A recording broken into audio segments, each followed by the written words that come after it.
Siamo a Montebelluna davanti alla scuola media Papa Giovanni, per la precisione davanti all'opera di Carlo Bagliana dedicato all'educatrice montebellunese Valeria Dallarmi. Qui con noi c'è l'assessore all'istruzione Claudio Borgia, a cui chiediamo come le scuole di Montebelluna hanno affrontato l'emergenza sanitaria. L'emergenza sanitaria è stata affrontata dalle nostre scuole in modo assolutamente esemplare. I dirigenti scolastici e tutto il corpo docente hanno affrontato questa situazione con spirito di adattamento, hanno cercato di trasformare la didattica nelle aule in didattica digitale.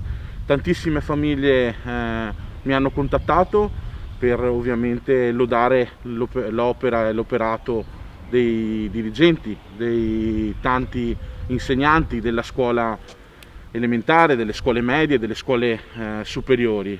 Devo dire che siamo assolutamente una grande comunità e sono soddisfatto di tutto quello che è stato fatto, e come amministrazione abbiamo cercato di essere vicino alle famiglie, ma anche alle scuole, al corpo docenti e ai dirigenti, appunto perché solo attraverso il dialogo e la sinergia ci possono essere delle soluzioni importanti e che cercano sempre di essere efficaci. Cosa è stato fatto da parte del Comune per sostenere la didattica digitale e non solo?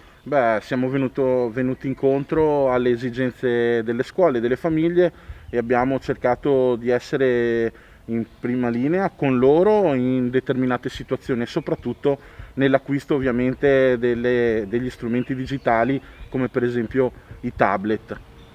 23 maggio, che è la data che ricorda purtroppo la strage di Capaci, è la giornata anche dedicata alla legalità, un appuntamento che negli ultimi anni, da quando è assessore, è diventato un appuntamento fisso, con una giornata durante la quale si sono succeduti dei profili molto importanti. Ecco, quest'anno cosa accadrà?